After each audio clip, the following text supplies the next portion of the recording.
How to fix Steam error missing file privileges. Welcome to Glitch Sorcerer and let's get right into this video.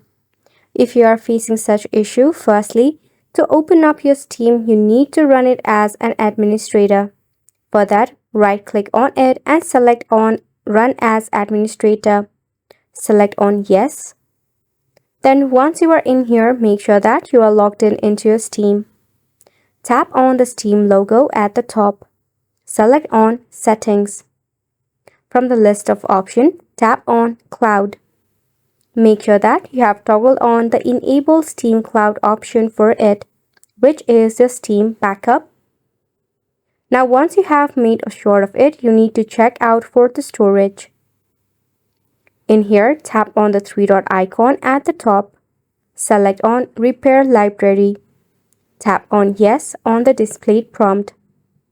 Now once you have done it, your issue must be solved. If not, check out for the server status online by searching for Steam status.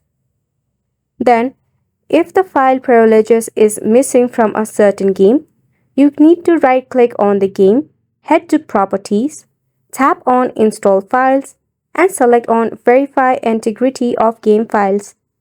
Which brings us to the end of the video as well. Thank you so much for tuning in. We'll see you very soon.